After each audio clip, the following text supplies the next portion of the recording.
వాళ్ళ అబ్బాయి గారేమో మా నాన్న చెప్పిన మాటలు మేము అమలు చేయకపోతే మా కాలర్ పట్టుకోండి అంటాడు. ఎన్నికల ముందు ఉత్తర కుమార ప్రగల్భాలు పలికారు, మాటలు కోటలు దాటినాయి. ఇవాళ అంటాడు చంద్రబాబు నాయుడు గారు, నాకేం అర్థం కావట్లేదు, ఇచ్చిన హామీలు చూస్తే భయం వేస్తుంది అంటాడు, రాష్ట్రాన్ని చూస్తే భయం వేస్తుంది అంటాడు. అప్పులు చేయటానికి మాత్రం బరిదెగిస్తున్నారు. ఈయనకంట సంపద ఎలా సృష్టించాలో మెల్లగా చెవులో చెప్పాలంట. ఎవరికన్నా ఆలోచన తడితే సంపద ఎలా సృష్టించాలో చెవులో చెప్పాలంట. మరి ఎన్నికల ముందు చెప్పాల్సింది కదా ఈ మాట. చెవులో ఏం చెప్పాలో చెప్పేవాళ్ళు కదా, ఏం పెట్టి తిప్పాలో చెవులో పెట్టి తిప్పేవాళ్ళు. ఆ రోజేమో ప్రగల్భాలు పలకటం, డబ్బాలు కొట్టుకోవటం, హరికథ చెప్పేవాడు ఒకడైతే చిడతలు వాయించేవాడు ఒకళ్ళలాగా. చంద్రబాబు ప్రగల్భాలు పలికితే పక్కనేమో ఓ పక్కేమో కొడుకు, ఓ పక్కేమో పవన్ కళ్యాణ్, ఇద్దరు చిడతలు కొడతారు. ఏమైపోయారు ఇవాళ ఎంత పచ్చిగా బరితెగించారంటే, బరితెగించి ఇవాళ రాజ్యాంగ విరుద్ధంగా అప్పు చేయటం కోసం ఈ జీవోని రిలీజ్ చేయడం జరిగింది. Government of Andhra Pradesh mines and minerals GOMS number 69, dated April 24, 2025న నిన్న ఈ జివో ఇచ్చారు. ఈ జివో సారాంశం ఏంటి అంటే, ఆంధ్రప్రదేశ్ రాష్ట్రంలోని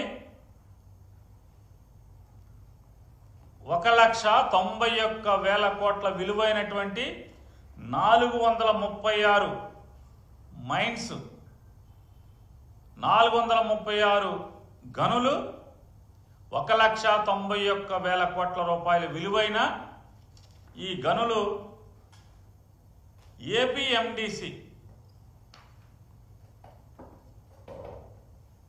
ఏపీఎండిసికి దఖలుపరుస్తూ దానిని 9,500 కోట్ల రూపాయలు అప్పు తెచ్చుకుంటాకి ఈ ఆస్తుల ద్వారా అనుమతులు ఇస్తూ జీవో రిలీజ్ చేశారు. ఈ జీవో రిలీజ్ చేయడం రాజ్యాంగ విరుద్ధమా, అప్పు చేయడం రాజ్యాంగ విరుద్ధమా అంటే, జీవో ఇవ్వడం రాజ్యాంగ విరుద్ధం కాదు, అప్పు చేయడం రాజ్యాంగ విరుద్ధం కాదు, కానీ అనైతికం. జగన్మోహన్ రెడ్డి గారు రాబోయే ఆదాయాన్ని చూపించి అప్పులు చేశాడు అని చెప్పి అవాకులు చవాకులు పేలినటువంటి పేపర్లు కానీ టీవీలు కానీ ఒక్కడు నోరెత్తట్ల. ఇవాళ ఆంధ్రప్రదేశ్ రాష్ట్ర ఖనిజాభివృద్ధి సంస్థకి రాబోయే పదులు, అది 10 ఏళ్ళ 20 ఏళ్ళ రేపో మాపో తెలుస్తుంది మనకి. ఈ 9,500 కోట్ల రూపాయలు సుమారుగా 9%, 10%, 12%, ఇంక వడ్డీ కూడా తేలుతుంది రేపో మాపో.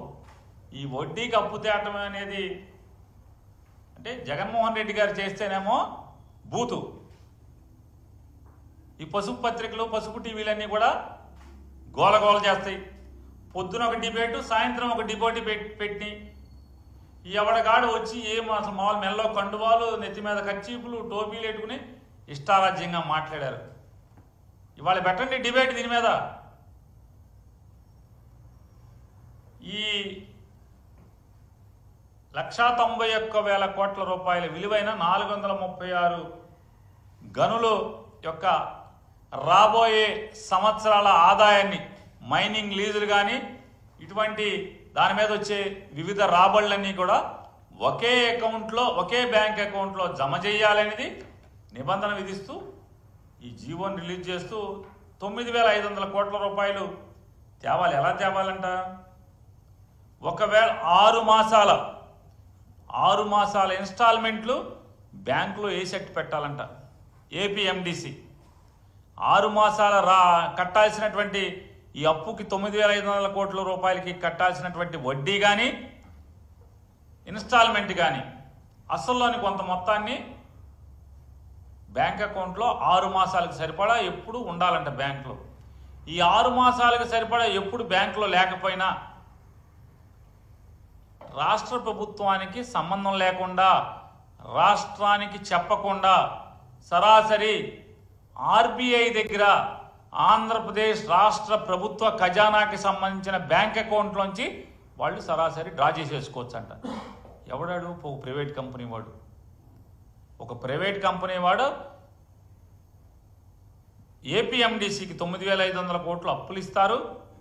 ఈ అప్పుల్ని 6 మాసాలు వడ్డీలు కానీ కిస్తీలు కానీ బ్యాంకులో ఉంచాలి. ఏది తగ్గినా కూడా రాష్ట్ర ప్రభుత్వాన్ని, అప్పు చేసేదేమో ఏపీఎండిసి, రాష్ట్ర ప్రభుత్వానికి ఏమాత్రం సంబంధం లేకుండా అడగకుండానే ఆర్బీఐ దగ్గర, ఆర్బీఐలో ఉన్నటువంటి ఆంధ్రప్రదేశ్ ఖజానా అంటే ఖజానాకి సంబంధించిన బ్యాంక్ అకౌంట్లోంచి ఆ ప్రైవేట్ కంపెనీ ఈ డబ్బుల్ని లాగేసుకోవచ్చు అనేది ఆ షరతు మీద ఈ అప్పు తెస్తున్నారు. దాన్ని ఏమంటారు? డైరెక్ట్ డెబిట్ మ్యాండేట్ మెకానిజం అంటారు ఆర్బీఐ దగ్గర. డైరెక్ట్ డెబిట్ మ్యాండేట్ మెకానిజం అంటే ఏంటి? రాష్ట్ర ప్రభుత్వం అనుమతి కానీ, రాష్ట్ర ప్రభుత్వం నుంచి ఎవడన్నా ఆర్థిక కార్యదర్శి కానీ, ఎవడు కానీ, ముఖ్య కార్యదర్శి ఎవడు కూడా అప్రూవల్ నోట్ ఇవ్వకుండానే, రాష్ట్ర ప్రభుత్వం ఎవరు కూడా మంజూరు ఇవ్వకుండానే, అనుమతి ఇవ్వకుండానే రాష్ట్ర ప్రభుత్వ ఖజానాలోంచి ఆర్బీఐ అకౌంట్లోంచి డైరెక్ట్గా ఈ ప్రైవేట్ వ్యక్తులు డబ్బు వసూలు చేసేసుకోవచ్చు అంట. ఖచ్చితంగా ఇది రాజ్యాంగ విరుద్ధం. ఎంత మామూలుగా ఏం చేస్తాం మనం? ఆర్టికల్ 203 ప్రకారం అసెంబ్లీలో ఎవడు మంత్రి ఉన్నా మంత్రి డిమాండ్ ఫర్ గ్రాంట్స్కి ప్రతిపాదన పెడతాడు, దాన్ని మంజూరు చేసుకుంటారు. ఆర్టికల్ 204 ప్రకారం డిమాండ్ ఫర్ అప్రాప్రియేషన్ తీసుకుంటాం. ఈ రెండు ఒకరోజే తీసుకుంటాం. ఎప్పుడు బడ్జెట్ పెట్టినా కూడా demand for grants, demand for appropriation ఈ రెండు కూడా ఒకరోజే తీసుకుంటాం. ఆ రెండు పొందిన తర్వాత మాత్రమే ఎవరికైనా ఖజానాలో ₹1 ముట్టుకునేటువంటి అధికారం వస్తుంది. కానీ ఇవాళ ఆర్టికల్ 293 క్లాజ్ 1 దాని ప్రకారం ఏ స్టేట్ అయినా సరే కన్సాలిడేటెడ్ ఫండ్ని మార్టిగేజ్ చేసే అధికారం ఉండదు.